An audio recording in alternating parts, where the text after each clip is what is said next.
quand j'ai une idée, il faut que je prenne la caméra puis je filme la vidéo tout de suite.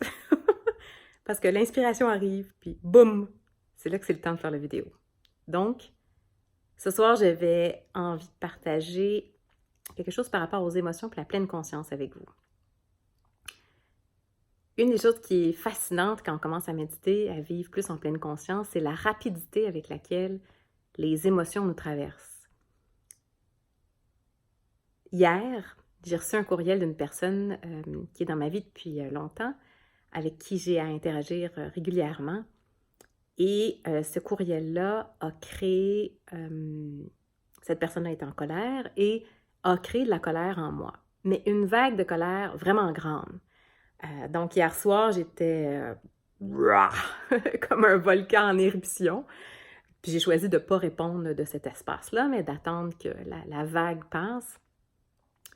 Donc la vague a peut-être duré, je ne sais pas, là, 1 heure. Et là, aujourd'hui, j'ai fait ma journée, je travaillais et j'ai dû appeler cette personne-là pour quelque chose. Et je l'ai appelée comme je le fais régulièrement, puis la plupart du temps, on s'entend bien, pas de problème. Donc, j'appelle cette personne-là en me rappelant absolument pas de la journée d'hier. Et là, je commence à lui parler, puis je me rends compte que cette personne-là est un peu étrange, réagit de manière pas habituelle. Et c'est là que j'ai eu le flash. Ah ben oui, c'est vrai, il s'est passé ça hier, puis j'imagine qu'il est encore dans cet espace-là.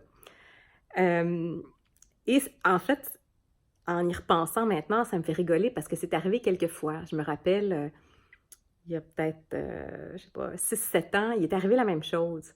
Et cette personne était venue à la maison, j'avais ouvert la porte de bonne humeur, en l'accueillant comme d'habitude, et cette personne-là avait dit « Fais pas semblant qu'il n'y a rien qui s'est passé hier. » Et sur le coup, ça m'a pris quelques secondes de cliquer. Puis après, j'ai réalisé « Ah! Il est encore fâché pour cette chose-là! » Alors que moi, ma vague était complètement passée, digérée, métabolisée. Puis je me rappelle, avant de commencer à méditer, comment je pouvais être fâchée 1 jour, 2 jours, 3 jours.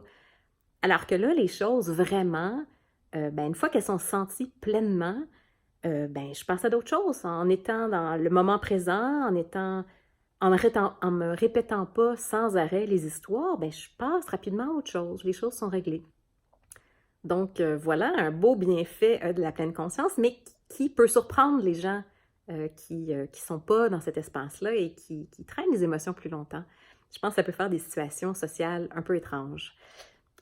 Mais bon, voilà un autre des bienfaits de la pratique de la méditation pleine conscience. C'était Laurence Mercier, enseignante de méditation et conférencière. À la prochaine! Bye!